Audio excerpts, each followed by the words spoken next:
Hello guys, magandang hapon sa inyong lahat. Panibagong video, panibagong old queens na naman na ating ibabahagi sa ating mga taga-subaybay sa ating YouTube channel. So kung baguhan ka pa lang guys sa ating YouTube channel, please don't forget to subscribe, paki-like, at pakipindot na rin ang notification bell para lagi tayong updated sa ating mga gagawing video. So ngayon guys, pag-uusapan natin tong trending ngayon sa KMGS, no? Napalabas to sa Jessica Soho, itong barya na to, no? Ang pangalan sa barya nito guys ay Sacagawea, no? So, kung mapapansin natin, isang babae na mayroong hawak-hawak siyang bata. Ayan po, mapapansin po natin guys, no? So pareho po yung dalawa, no? So ang date nito mga idol, no, yung date niya puro 2000 yung date niya, and yung isa naman walang mid-mark, yung isa naman ay mayroong mid-mark. So at saka may pitsa. So guys, itong queens na to, kung mapanood nyo doon sa nag-trending kay sa KMGS kay Jessica Soho, no, yung itong queens na to, mayroong isang queens nito na rare, no, yung may error, no. Hindi lahat ng ganitong uri ng queens na mahal, no. Kailang ang queens pala na bakit siya maging mahal, dahil kahit maraming mintage ang ginagawa, basta may error, ayan, pwede siyang matatawag na rare, no. So itong hawak ko ngayon mga idol ay una, wala siyang date. So itong isa ay mayroon siyang date, no, 2000. Yung isa naman ay walang date. So ibig sabihin mga idol, yung walang date, super rare, no. Saka Gawia, no, ang nakalagay sa kanya ay Liberty, no. So ito ngayon mga idol ay super rare, no. Kasama yung isang queens na napalabas din sa KMG sa Jessica Soho.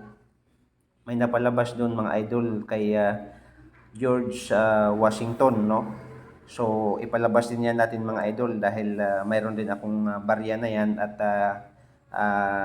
maganda yan, no, dahil yung baryang yon ay nasa $5 million ang halaga kung mayroon siyang mali na guhit o anong guhit doon mga idol, no. So sa Pilipinas yung George Washington ay nabibili siya ng 350,000 pesos, pero sa ibang bansa ay nasa 5 to 10 million dollars mga idol. So itong hawak ko ngayon mga idol ay kung saan ang rare dito mga idol yung Sacagawea, no. So nakakahalaga siya mga idol ng 1 million pesos, no.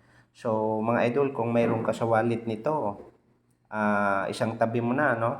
Tingnan mo, baka mayroon kang ganitong uri na coins na naitabi, no. So napakaganda nito mga idol, at titingnan ko mga idol ang likuran niya. Ayan yung likod. At yung isa naman mga idol, ayan yung isang agila. Ayan, agila ang nakalagay dyan mga idol, no. So dapat tingnan natin mga idol yung mga coins na hawak natin. Baka isa ka na sa mga palarin na magiging milyonaryo dahil sa coins na ito mga idol, dahil napalabas ito sa KMGS kay GC Kasuho. Grabe ito mga idol, no, kasi ang halaga nito mga idol 1 million. Grabe. Kung magkatotoo mga idol ay pwede ka na rin nakatreasure mga idol nitong coins na to. Sacagawea ang pangalan niya mga idol, at may hawak-hawak siyang bata. So ito mga idol, itong coins na to kung titingnan mo ay mayroon siyang history. Tingnan nyo lang mga idol ang history nitong coins na to. Ang importante, ang coins ay naipakita ko sa inyo mga idol na itong coins na to ay mahalaga para sa atin, dahil Bihira lang ang nakahawak nito mga idol ngayon.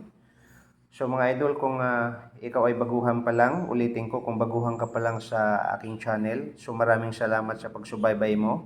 At huwag kalimutan, paki-subscribe, paki-like na rin, at paki-pindot ang notification bell para updated tayo sa ating mga gagawing video dyan mga idol. Kasi alam ko marami sa atin na walang hawak na ganitong uri ng coins. Sacagawea ang tawag mga idol. So mga idol, ulitin ko, maraming salamat. Sana huwag kayong magsawa sa pagsuporta sa ating YouTube channel. And maraming salamat. And God bless po mga idol.